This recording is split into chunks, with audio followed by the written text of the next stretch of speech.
Broadcasting live from the Business RadioX studio in Cumming, Georgia, it's time for Forsyth Business Radio.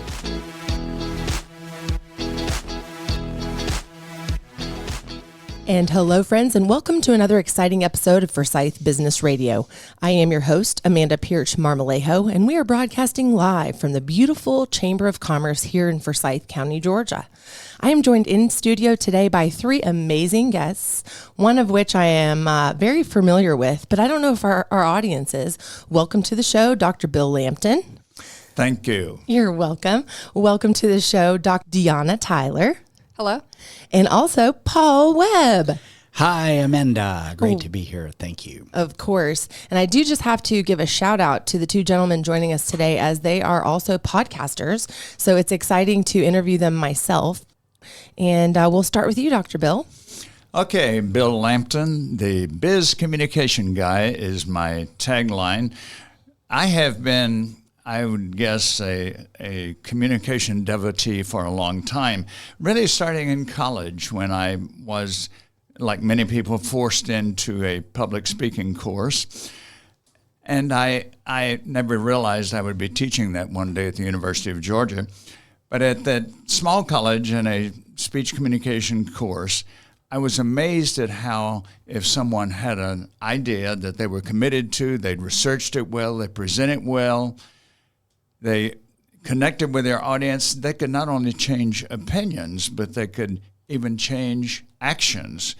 At the same time, I was a history major, so that I was looking at the great movements in history, and every one of them had a great communicator at the head of it. So I dedicated my life and career to the study of communication, got my graduate degrees at Ohio University, taught at the University of Georgia. And then I decided to test whether or not all that theory was working. So I went into management for 20 years at the vice presidential level. In 1997, then decided to become a full-time communication consultant, professional speaker, and speech coach. Thank you for sharing, Dr. Bill. I look forward to unpacking some of those points here in just a moment. Dr. Deanna, tell us a little bit about what you do. I realize I failed to mention your practice, and congratulations on your recent opening and ribbon cutting. Thank you so much. I just recently relocated to Cumming, Georgia, and opened up a practice called Aura Functional Neurology Center. This is a practice that's located close to downtown, and it specializes in functional neurology, which is a holistic way for brain rehabilitation. So the practice is specializing in migraine as well as dysautonomia and traumatic brain injuries. So my background is pretty interesting. I come from chiropractic originally. And for me, my whole premise of my career was to really basically understand migraine from every angle and to be able to provide and serve in that community. And that is because I am a migraine individual. I have family members who also suffer from chronic migraine, and it really affects more people than we realize. I believe right now it's a second leading cause of disability in the world. So we're really talking about, hundreds and millions of people who are dealing with chronic migraine, and right now our only options typically are medication route. And that works for a lot of individuals, but there's also many who are not responding to that and are in and out of the emergency room. So for my background, I started in chiropractic, and I wanted to address all musculoskeletal components to migraine. That means looking at the neck and posture and everything that's involved within that. However, along my journey, I realized that really migraine is a neurological condition, which means that we really have to start looking at the areas of the brainstem. We have to start looking at the areas of the cortex. And with concepts of neuroplasticity, what we know about the brain is that we know we have an impact on changing the brain through various activities, exercises, and therapies. And so that is really what we do. We basically analyze brain function, and then we decide what treatments do we need to administer for each individual person. So for someone who is having migraines with nausea and vomiting, in those cases, I know I'm looking at that lower brainstem, right? The nucleus tractus solitarius. So I can localize where dysfunction is, and then I can test those areas of the brain and then try and provide therapeutic benefit. Another area that I specialize in also is functional nutrition. Functional nutrition is basically looking at supplements and dietary changes and how all of that plays a role with conditions like migraine. So in cases like leaky gut, some other common comorbidities that you may have heard of like mold toxicity, right? These are all compounding and conflicting conditions that are also driving migraine for some individuals. You said so many things that I'm unfamiliar with. I can't wait to ask you some follow-up questions. I just want to congratulate you again for bringing your expertise to the Cumming area. I know that a lot of people will be helped by your knowledge. Thank you. Last but not least, welcome to the show, Paul Webb. Thank you very much. I appreciate that. For our listeners that don't know you here as a local sensation, Paul, tell them what you do. Yes, very blessed to be in retirement planning, working with a variety of ages, folks that are just out of college and starting their first job on up to being retired or near retirement. And I was very blessed from an early age. I got an economics degree from the Virginia Military Institute, and then went on and got a master's in business administration and finance from University of Southern California. So that took me bi-coastal and moved around a great deal and was able to work for the variety of companies helping individuals with their retirement planning. So I've been very blessed to be in the Cumming area here for the last several years, and we're blessed to have thousands of clients that we serve, and love to help people provide a great retirement for themselves, start saving at an early age, and set it up so that their money grows and they enjoy a wonderful life. Your office is actually just like we could see it if we stepped Yes. outside. So Yes. right here, he's our neighbor here in Cumming, Georgia. And I do just have to say shout out as I am one of your clients. Yes, So thank Webb you. Wealth Advisors and Retirement Planning for Paul Webb. Thank you guys for sharing about what you do. Because I know I can pick on you, Dr. Bill, I got to ask you a question. Did you hear about the restaurant that opened up on the moon?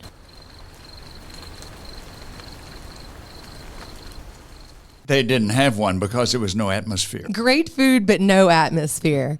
Now, Dr. Bill, that's kind of an intro to a direction that you and I are going to take this. This is a common mistake that speakers make in a business setting or other, and that's kind of opening up with a slapstick humor joke. I teach my speech coaching clients, mostly executives and rising executives, that certainly they've been to many meetings, civic meetings and conventions and conferences where it's almost assumed that the speaker is going to start with a joke. So that's the number one reason not to do that, because if it's ordinary, if that's what everybody else is doing, why do you want to do that? So it's much more effective if you would start with a story, a quotation, a startling statistic, or something else. But there are many other reasons not to start with a joke. Most jokes, as we know, Amanda, have what we would call a fall guy. Most jokes have a victim. Okay, if you're the presenter and you're thinking, well, there's nobody in this audience that fits that category of the fall guy I'm talking about in the joke, I can go ahead and do it. But guess what? They might have sympathy with that. So it's very risky to do that. A third reason I would give for not starting your speech with a joke is because of the internet. How are you going to tell something that somebody hasn't heard? And the illustration would be about the restaurant on the moon. Yes. And they can Google the answer before you even have an opportunity to share the punchline. So it's very rare that you would tell a joke that somebody had not heard. And then a fourth reason would be, let's leave the joke telling to the late night comics, because even though, for example, I was a golfer for many, many years, and the golf buddies always expected jokes out of me, and I expected jokes out of them, and we had a lot of fun with them. But that's a different type setting. And in a presentation, it's much better to look at the risk that we're talking about and then find some other way to start your presentation. And I'm not against humor. For example, self-deprecating humor at the start would be okay. I'll give one quick example on that. I was speaking years ago at an event in Atlanta. The guy who invited me said he would be there to introduce me. As it wound up, about 3 days ahead, he let me know that he'd taken a trip out of the country and wouldn't be there. So I was able to say to the audience when somebody else introduced me, I've been a professional speaker a long time. This is the first time that somebody invited me to speak and then left the country. There you go. So that's self-deprecating. That's okay. That's not picking on somebody else. And it's spontaneous and it relates to the incident. What would you suggest for the professionals out there that are presenting to a Women Connect group or that are speaking via Zoom, or they have to address a body or an audience? What would you suggest an impactful way to kind of come out the starting gate would be? One of the trends that I've noticed among veteran professional speakers is the recommendation that you get right to the point. It's certainly those of us who grew up in Georgia or anywhere else in the South, we certainly have the tendency to look at our audience and say what a great privilege it is to be there and how much we know the host and how much we know some of the people, and this is a lovely town and the meal was good and so on. But many of the professionals that I know suggest that when you're introduced to speak, get up and start your speech. That's what people are there for. Without greeting the audience or just a very succinct greeting? Yes. Now, that goes against my grain. I have to say it goes against my grain. But I find that's in our harried society, people say, get to the point. I forgot to let the audience know that I have a squirrel brain, so we're going to kind of just bounce around from things that may or may not relate. So kind of following that, ping, it is now your turn, Dr. Gianna. When you were chatting before the show with us, you mentioned a very interesting story about you getting into chiropractic, and I'd love for you to reshare that story with our audience. Absolutely. I was actually exposed to chiropractic just through my family. I moved to the U.S. when I was 12, and when I joined this family, going to a chiropractor was just the typical thing that you do. So when I decided that I was going to be a chiropractor to help those with migraine, I expected that everyone grew up that way, and it wasn't until I went to college and took the most common major for that backing, which is exercise science, that I realized that many people who actually go into chiropractic have never received chiropractic care throughout their life, and there really is something that's novel to a lot of people. So I got into chiropractic to manage my migraines, and I did see quite a significant improvement within that. And so my journey led me to a chiropractic college where I realized that a majority of our education is really how to be a provider. So a lot of people don't realize that you are considered a portal of entry provider, which means that we do have to be able to diagnose and treat various conditions that are not just musculoskeletal. And so throughout that journey, that is where I was exposed to neuroanatomy and understanding how different pathways in the brain communicate and send messages up to cortical and subcortical areas, which is basically the big brain and the little brain, which is the brainstem.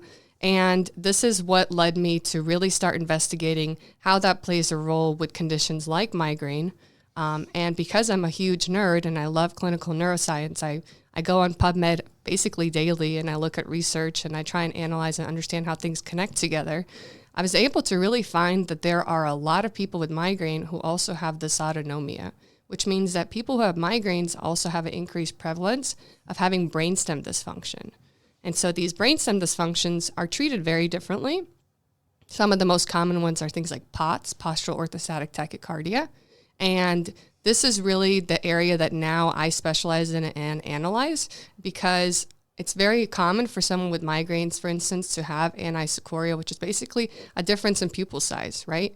And you might look in the mirror and say, wow, my right pupil doesn't look like my left, and it's just always been like that, and we don't think anything of it. And that's because in functional neurology, we're not looking at pathology, we're looking at function of the brain, meaning if your brain was doing really well, your pupils should be equal, right?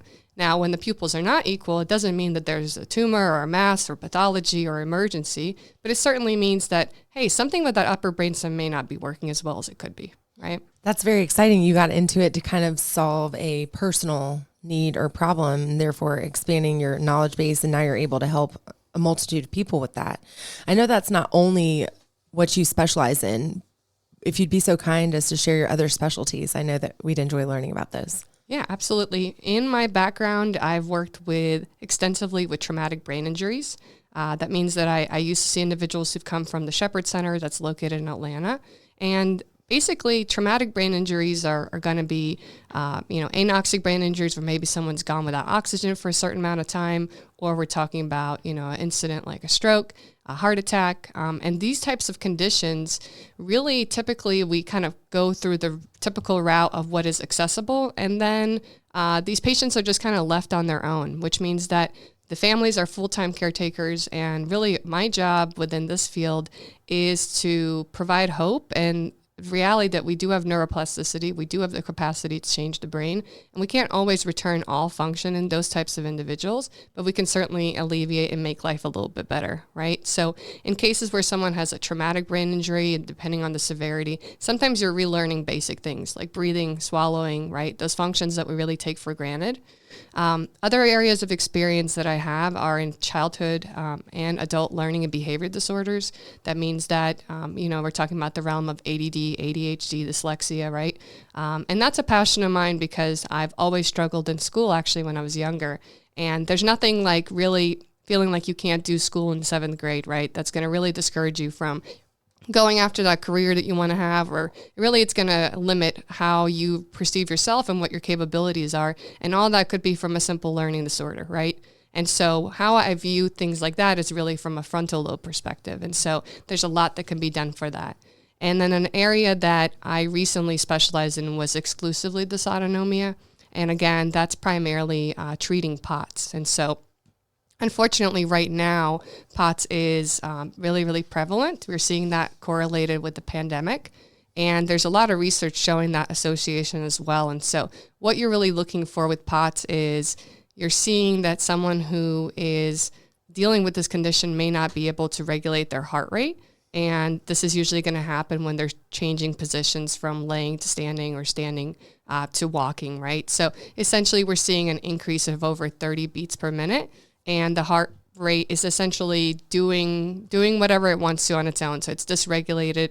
And this is the most common type of dysautonomia that's been correlated with post-pandemic effect. And so one thing that's really interesting is because with long COVID, right, we're just now seeing the impact of all of that, and working in a clinic where exclusively saw POTS, it definitely was very eye-opening. And now that I've gotten into really localizing just on migraine, I was just looking at research yesterday, and they're showing that COVID is actually triggering migraine in people who never had migraines before. And so it's not to say that it comes out of nowhere. These are people who have a genetic predisposition. And this is really where a term epigenetics plays a role, right? That means that we can turn genes on and we can turn genes off. And that's how someone may have a family history of autoimmune condition but never develop it, or have a history of migraine but never develop it until maybe, let's say, they have a concussion, right? So basically what we're seeing is that long COVID is impacting all dysautonomias, and it's certainly driving and changing migraine, where someone may have had migraines that were once a month and now they're happening 5-6 times a month, or they had migraines that were primarily head pain and now they have aura, right? Which is like visual symptoms. Is it the same aura as in the name of your business?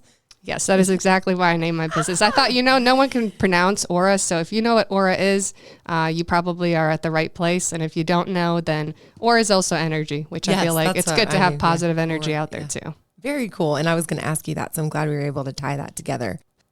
Mr. Paul Webb, share with us how you kind of started your organization, a little bit about Webb Wealth Advisors. I mean, your name is in the company.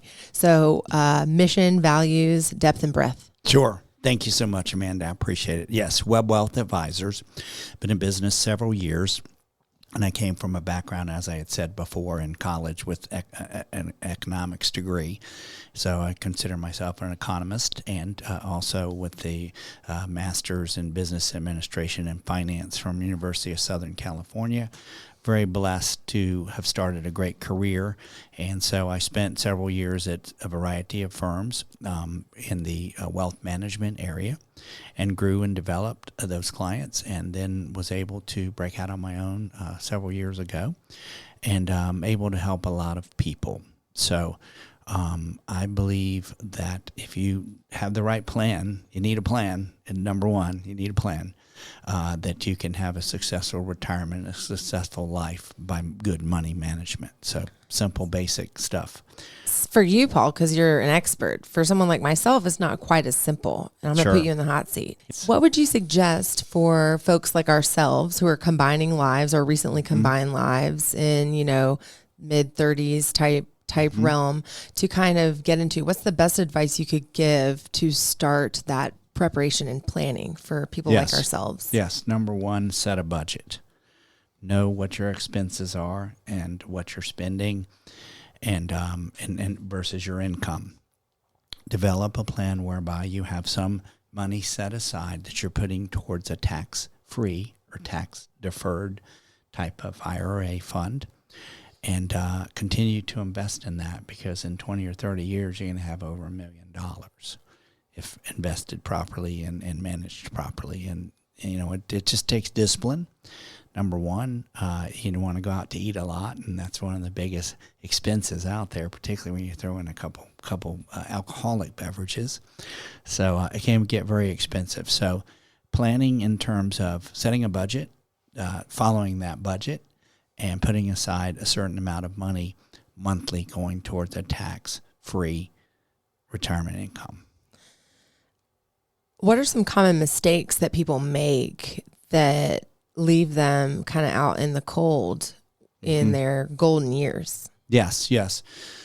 Several could be if you participated too much in the stock market. So it goes great, it grows, everything's great, everybody's happy, but that market also goes down significantly. And if you have all your eggs in one basket per se, then you can lose a lot of money. Like in 2008, a lot of people were ready to retire, and that hit, and their 401k became a 201k, and they had half of what they had accumulated, all lost through stock market loss.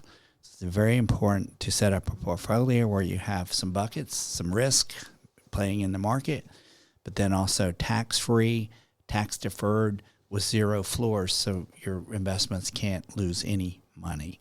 So that's probably the biggest thing I would say, is not relying too heavily on the market, particularly as you get older, because you don't have the time you had as a young person to recoup any losses. And who wants to lose money anyhow? So I always ask the folks that are getting near retirement, how much are you okay losing? And the answer is always, I don't want to lose anything. Yeah. So we can protect that. My biggest practice is in save money. And that is really one of my missions and values, is to protect people's investment. Number one, investments that they have so far, their nest egg that they've earned, grow it safely, protect it from any loss, and do so as much as possible being tax-free or tax-deferred. Paul, one thing I would say on this is that I'm a generation or so past you. And from experience, I can say that you are providing a very valuable service. And I encourage people our listeners today, to get in touch with you. There's one word that comes to mind, which I imagine you deal with constantly, and that's procrastination. Yes, sir. And one of the definitions I've heard of procrastination is the art of keeping up with yesterday. Gotcha. but it doesn't do us much good for the future. And there's a strong tendency, and I've been there, where you keep saying, well, yes, we know we need a plan, as you say. We know we need an advisor, but we'll get to that next year. And just in a similar category, there are so many people who don't even have a will. I know attorneys who don't even have a will. Right. And again, it's that we'll get to that next month, or we'll get to that next year. We're still so young. We don't need to do that. But time does pass, and time doesn't forgive. So I applaud what you're doing. Thank you, sir. Thank you very much, Dr. Bill. Deanna, that kind of leads me to something in your world, and that's preparation for the future. Now, being that you are in the holistic realm of medicine, what are some things that you recommend to your clients, or that you just tell any friend or community member that they could be doing to prepare for longevity or to be in their best health as they continue to grow? So when it comes to really cognitive decline, cognitive impairment, there are a lot of things that really are going to play a role from earlier in life. When we take a look at, for instance, even Alzheimer's, I don't think a lot of people know that the nickname for Alzheimer's is type 3 diabetes, right? If we knew that, we maybe would say, hey, what's going on with the blood sugar? Maybe that's playing a role here, right? And so what we're really talking about is a lot of times dietary changes as well as activities. And when we're talking about even things like retirement, sometimes that can be one of the worst things you can do for your brain. And it's not that we don't need to retire or save for retirement or enjoy life, but if you're going to give up your career, you need to have some pretty extensive hobbies. You need to be volunteering. You need to have accountability and a new set of skills that you're learning still every year. And that is because when we retire, sometimes all we do is we hang out with the same 4 people that we know, we eat the same meal, we look at the same pictures on our wall, and we don't do anything new. And when our brain is on autopilot, just like sometimes when you're driving on the road you've been on, you know that your brain is not working, right? We just got here. We don't even know how. And so it's important to still have novelty, which means new experiences. So it's important to save before you retire so that you can actually go on vacations, see the world, do those things that you've been wanting to do instead of sitting at your home, right? And just letting the last couple decades of your life go by. And so there's a lot with diet. There's a lot with different therapies that have been shown to help with things like cognitive decline. One of them is actually hyperbaric. It's really interesting that I guess you wouldn't be surprised to know that extra oxygen to your brain is going to help your brain, right? So that's a concept that's pretty easily understood by most people. And really we're talking about that using in studies with mild hyperbaric oxygen therapy, that even just using that therapy alone without any types of cognitive training, you can improve cognitive scores. And so there are a lot of things and new therapies and novelties that are out there that people are not familiar with. And so a couple key terms that would be good to look at would be things like hyperbaric oxygen therapy, another term called photobiomodulation. It's just a fancy term for light therapy, right? And these are not technologies that are so new that people aren't using them. They're just typically not offered in your regular medical practice, but it doesn't mean that these aren't therapies that are worth investigating for yourself. Sometimes people have these types of therapies even at home for home use. So it's really important to really see what capacities we have for improving our brain function and realizing that unfortunately, or fortunately, we really have to be our own biggest advocates, which means that if you're not reading research, it's really difficult for you to really keep up with what's going on. And so that's a big part of what I'm trying to do is also provide a lot of content for education for people who are not nerds like me, who don't like reading research, but maybe want to get a summary of it. And so I try and provide as much wealth of knowledge because education is power, right? We have to be able to know what's going on with our own bodies and especially our own brains. I love that. Education is power. For those of you just joining us, we are here on Forsyth Business Radio. I am your host, Amanda Pirch-Marmolejo, and we have joining us in studio today, Dr. Bill Lampton, also Dr. Deanna Tyler, and Paul Webb as well. Very interesting. Do you write blogs?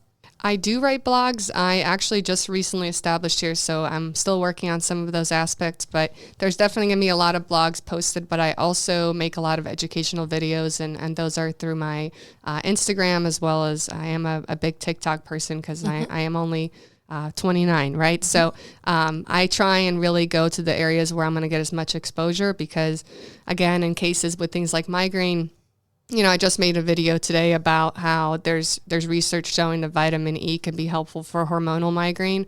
And had I known that, 10 years ago, I mean, it's everywhere, right? There's multiple research studies, the information's out there, but we're not really digging around looking for it. And so my job really is to bring education on how to best manage some of these conditions and what are things that people can do from home and what are things that require working with a provider to help with as well.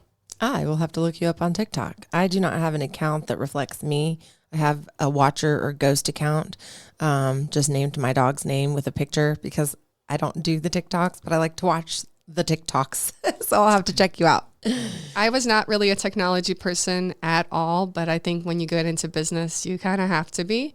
And you know, education is powerful in whatever avenues work, right? So for some people, it's more on air, and this is how they prefer to learn, and it's all based on learning styles. And so some people are extremely visual, and so I try and kind of account for all of those personalities. Good for you, and congratulations.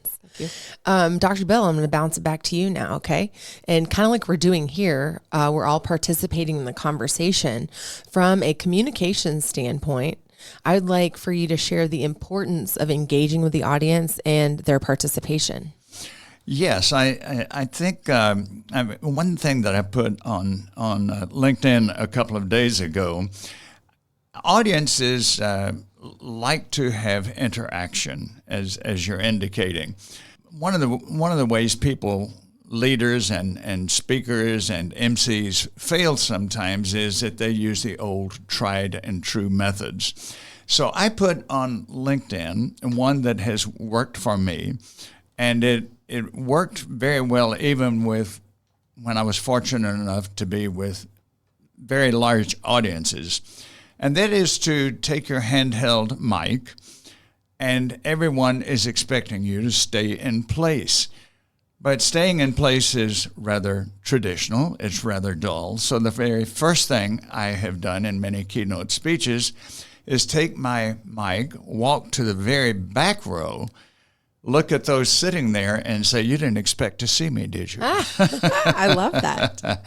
And it demonstrates two or three things. One, it demonstrates that you're not tied to a podium or a lectern.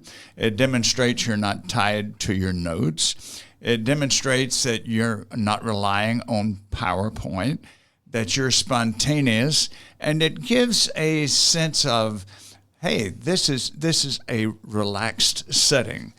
This guy or this lady who goes to the back of the room and says hi to us first and circulates, how many times they're going to want to interact with that leader? How many times have we seen major performers, and I'm thinking of singers and comedians who will take that mic and they go out and they go among the audience, and all of a sudden they're not somebody up there distant, they're one of us. One of us, yeah. It's funny you say that. I know you weren't there because it was a women's event. The Mitsubishi Electric Classic Golf Tournament held at TPC Sugarloaf annually. Yes. The first day of the tournament, they have a women's executive day. I'd love for you to join me next year if you'd like, Deanna. And I actually moderate that panel. So I, just because of my ADHD, am unable to stand at the podium. I grab the mic and I walk all around the room.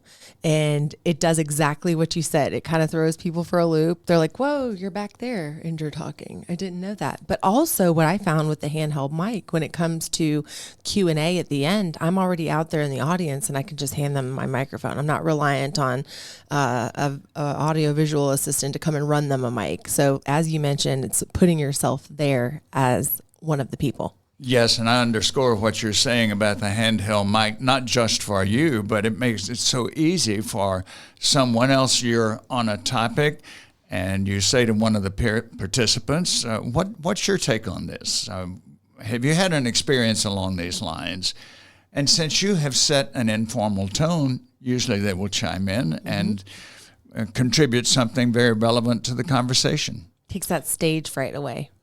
It does. And the thing that's interesting with ADHD is, you know, we all have something, right? What that means is that we have efficiencies and inefficiencies within our brain, and whether or not we have a diagnosis is basically based on how much is this impacting your quality of life, right? And your daily function. And they've actually done some interesting research on why there is fidgeting and things like ADHD. And women, ADHD presents very differently than men. Women's ADHD is more internal. You tend to be diagnosed with things like anxiety. For men, it's very external. But the whole point is that we really have to understand that the movement actually fires your cerebellum, which is going to allow for you to send feedback up to your frontal lobe. So movement is very soothing for someone with ADHD. You'll see this with tapping. You'll see this with hand movements. You'll see this with chewing, where someone will will say, hey, when I chew gum, I can focus better. And that's not a miracle, right? That's understanding neuroanatomy and how our brain interprets the environment. So moving is the best thing for someone who has ADHD, and that's why exercise is such a profound thing as well. Move. Oh, that's amazing. I have a fidgeter in my purse. Those were the greatest invention. Paul, do you mind if I share your recent procedure? Sure. So Paul just actually had hip surgery. So this brings me to Paul, as you were talking about the importance of movement. As it relates personally into business as well, Paul, share a little bit about your experience through those surgeries and having to regain momentum and how that translates not only to your personal life, but how you pour into your business. Sure. Number one, hip surgeries got very advanced these days. Like you have your hip surgery, you go in at 5:30 in the morning. Around 8 o'clock, once your feet become unnumb or your lower body becomes unnumb from the spinal tap, you're able to begin walking. And it's also a little bit of relearning how to go up stairs and stuff. So they have a short little thing. So they test you out to make sure you're fine. They put you with a walker, but you walk out on your own strength. So that's phenomenal. It also gives you confidence because, hey, I'm up and walking. I got my new hip. And a lot of people get immediate relief if they've had severe arthritis or they just haven't had good movement and they're able to move. Now, you just got cut wide open, so there's a big swollen surgery area. But you work through that. It gives you confidence. You make progress each day. There's a lot of steps to it as far as the physical therapy and everything. But once you come back, then you feel renewed. I have two great hips now, having had the left hip done in 2021 and the right hip in 2023. So I feel like I'm going to have mobility, for the next 40 years, and I'll be able to walk more. And I know walking creates oxygen in the brain, to your point, Dr. Tyler, and that makes you more alive and active and more thoughtful. And in my business, it just inspires me. It gives me energy. Also, I encourage people that, have had real bad arthritis or really struggled. Yes, particularly men can be very, very stubborn. I don't want to do that. I'll work through it. I'll get some injections. I had a couple injections in my whole left Men leg. stubborn? What's he talking about? Exactly. So it's been a real blessing for me. I'm just happy to have two great legs. I was so blessed in my career of running 80,000 miles as a long-distance runner, and that's what put me in this position where I had all the arthritis and the failed hips. Hold on. He just said 80,000 miles to date he has covered with his 2 feet. I hope he had some breaks in there. Yeah, exactly. But it was over many, many years, and it's just the wear and tear beats up your body, so you got to get it fixed. That's remarkable, Paul. And he walked up the stairs in here today, folks, for this interview. Yeah. So hats off to you. Thank you. Dr. Tyler, I'm curious, is there anything that you could or would do for someone like Paul with your knowledge base? So when it comes to surgical sites, there's a lot of inflammation. The biggest thing that people really don't talk about is fascia. So fascia is what overlaps your muscle. It's basically what's going to connect all the muscle groups together. And when we cut through tissue, whether we have a scar inflicted or whether we have a big surgical procedure, there's a lot of adhesions. That means that things kind of stick together and we start losing normal range of motion. That's why really doing your physical therapy and all those exercises that they tell you that most of us don't do is really, really important, right? When the scar tissue is healing, movement is really therapeutic, right? Obviously in the right doses and not trying to aggravate things, but we also have to control the inflammation, which is going to help with the adhesions in the first place. So inflammation is a natural part of healing. We need inflammation. It's how our body regenerates itself. But when it's excessive, we can start having negative impacts from it. And so one of the things that I like to use for post-surgical treatment is things like hyperbaric oxygen therapy or even the red light therapy. So those are modalities that have been shown to decrease inflammation and really speed up healing. Hyperbaric oxygen therapy has actually been studied for things like stem cells. And so basically activating your own ability to heal and repair tissue, right? So, but to his point, about movement and about getting so many more decades of movement, movement is key. If we're not moving, our brain is not processing information. That's why when someone does have a traumatic brain injury, for instance, and they can't move, they're wheelchair bound, even if you're moving their legs for them and they're getting that input, even that is stimulating. The visual input from walking and walking by rows of, aisles of a grocery store is stimulation to your brain constantly. And so being upright and being against gravity is really profound for brain function and brain development. And that's why when kids start walking, you see their brain and their capacity exponentially expand, right? Yeah. And so they start getting new skills and abilities just from the fact that they can now hold against gravity. And that's showing that different parts of their brain are now turned on and active.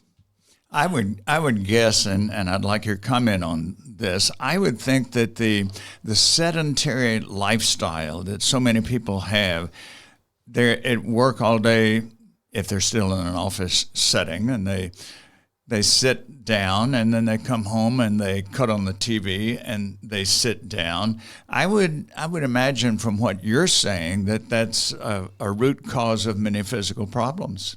It really is, and honestly, the sedentary lifestyle can be sneaky, right? Even for someone who's health conscious, there's times where, I've had my Apple Watch on or a Fitbit in the past, and it's like, wow, I've walked 3,000 steps all day, and you don't realize how little we sometimes move because everything is accessible, right? You walk down the stairs, you get in your car, get out of the car, you walk 10 feet because you want to park right next to where you're going. Mm-hmm. And so the reality is that it really has to be intentional if we want to move, but it's also important to find movement that you actually enjoy, right? And also movement that's not going to, down in the long term, cause more issues than benefit. And so just like with exercise, anything in excess can be a lot on our bodies. So it's about that fine balance. And so I will say my favorite way to move is actually yoga. And that's because I consider yoga to be really helpful for mindfulness. It's extremely helpful for the fascia that we talked about. It's really good for balance and vestibular rehab. So it does a lot of the things that I work on, right? It's basically working on your balance every day, which is the number one reason older individuals die, is actually from accidental falls. And so working on your balance through things like yoga really can be helpful, and it's a type of movement that's really easy on the joints. They have chair yoga, they have yin yoga, goat yoga, and they have goat yoga. Yeah, most importantly, right? Must try that. I've always wanted to. I'd be up for some goat yoga. Goat yoga, goat yoga, Dr. Bill. Whatever that is, we're doing it. I'm getting a group together. Basically, yoga and pen with goats in the company of goats. I bet it smells delightful. I just don't want to be butted. They're just kidding around, Dr. Bill. I told you that this show that there was no narrative and no rhyme or reason, so this is duplicative of my brain. I do want to kind of weave in some important things, and it is of those who have been influential in your world. So I see 3 successful business leaders here in front of me, and I'm curious because success looks different to everybody. Who is somebody that has been influential throughout your journey, or somebody that you admire that kind of helped pave the way for where you're at today, if that's the correct term? And whoever would like to go first, please jump in. Sure, I'll grab that one. First of all, when I was 12 years old, I met a coach, Granger and Caro, back in Richmond, Virginia. And I was 12 years old running in gym class, and he saw me run. He goes, "Do you realize you could be a world record holder one day?" And I go, just a 12-year-old kid running in gym class, and I won the gym race. So, and he nearly made me that. And so as a kid, you're so influenced by what people tell you that open your eyes to believing the impossible could be possible. So I started with that. That led my way to a full scholarship to go to Virginia Military Institute, which led me to my military and economics career and in finance, University of Southern California. So he was probably one of the greatest influences in my life, and also my father. He was disciplined, really work ethic, and all those good things. So very blessed. And now you are that for your children as well. Yes. And the community also. Yes, ma'am. Thank you. Paul is heavily involved in nonprofit organizations. He supports me through the Family Promise of Forsyth. And what was the other one that we spoke about? Jesse's house, or? Yes, I think it was Jesse's. Jesse's house, yes, here in the Forsyth area. For me personally, I would say definitely my mom. And that's because sometimes I think we can take things for granted looking back and how open-minded someone can be. My mom, for her own journey, she's always been in finance, and she's worked with a lot of coaches. And I think it just over years kind of rubs off on you. She's actually a personal coach as well, a business coach now. And she uses a lot of her work is based off like Bob Proctor, and it's about basically affirmations and manifesting and having the right mindset and law of attraction, law of vibration, right? All that good stuff. And when I was younger, I don't feel like it was ever doubted, like what I wanted to do. It was always really casual, like, oh yeah, I'll just be, a chiropractor. And I was like, yeah, now I'm going to go ahead and just now specialize in neurology. And for most people, they've always just kind of believed in me very blindly, almost in a sense where I'm like, whoa, all these people think I can do this, right? And so I think it really is a feedback system where sometimes we are people who need external motivation, and some people are very internal, and really about understanding which one you're more like, I think can be really helpful in pushing you forward. And so for me, it's definitely kind of the attitude of you can do anything that you want, and which is how my family is. I love that. Shout out to her mom. Thank you. Happen to be listening out there. Dr. Bill. I mentioned at the outset of this show that I'm really in my third career. First was teaching communication at the University of Georgia, and then spending 20 years in management trying to apply communication theory.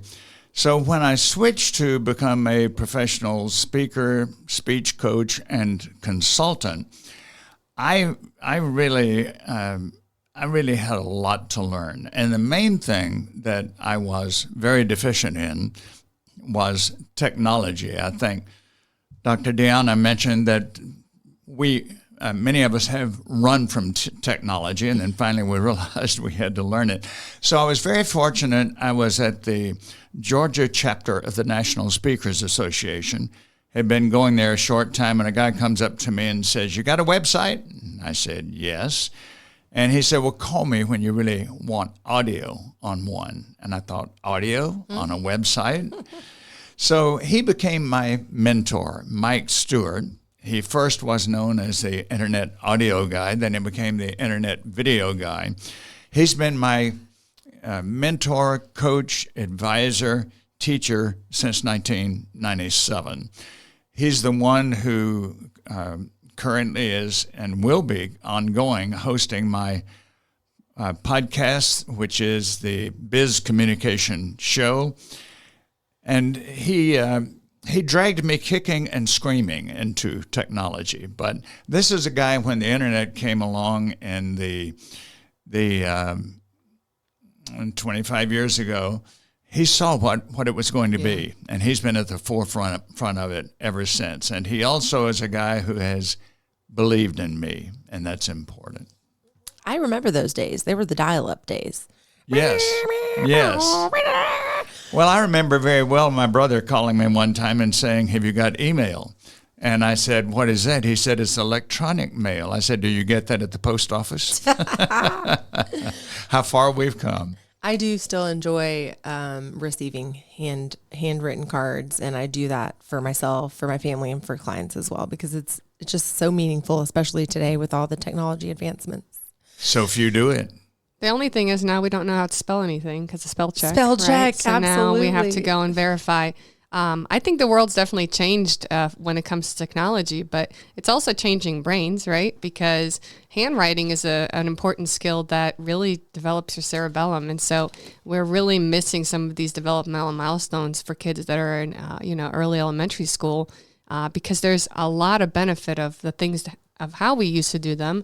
Obviously, there's advances in technology, which are also driving different parts of the brain, right? Even video games can be beneficial to some extent, but not when we're abusing them, right?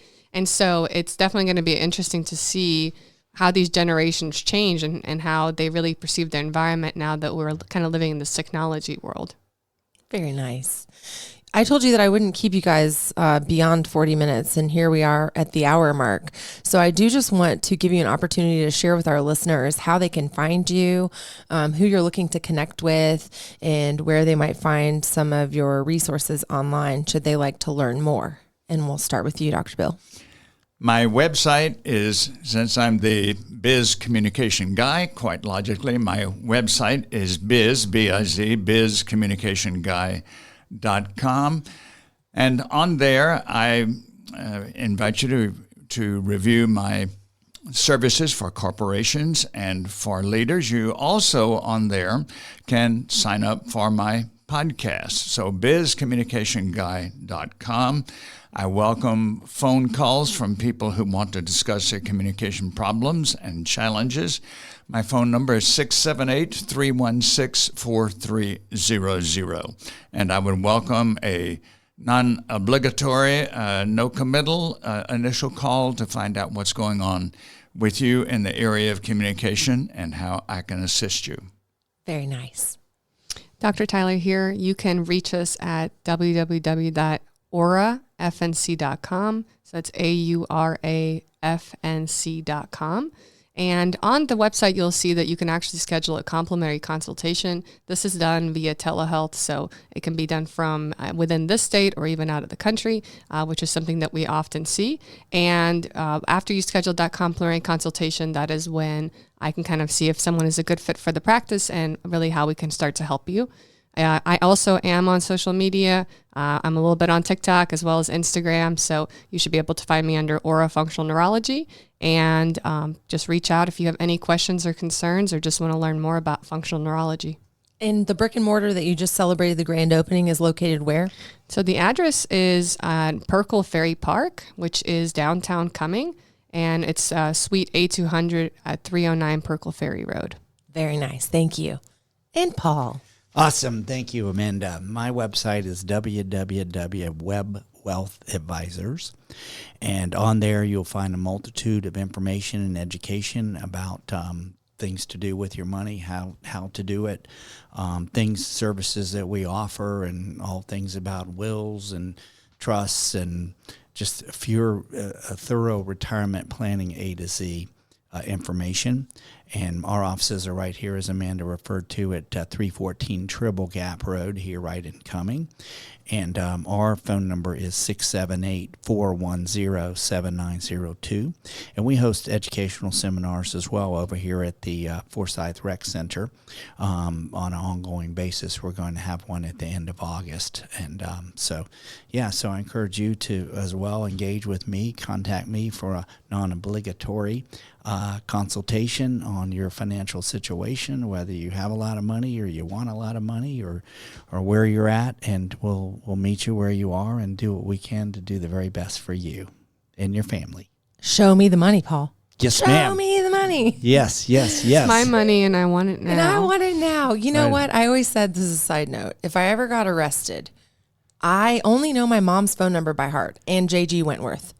I don't even know my husband's number by heart yet. So because of that commercial, it's my money and I want it now, I know that phone number. So that's just a testament to good marketing. Just drill it into your head. You guys, I enjoyed our time together. Thank you for sharing your expertise.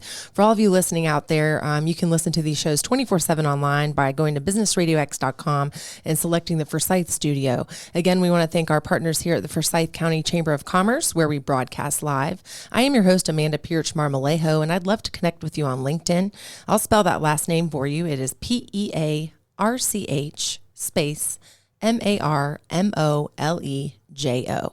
And for our guests today, Dr. Bill and Dr. Tyler and Paul Webb. Again, this has been Forsyth Business Radio on Business RadioX.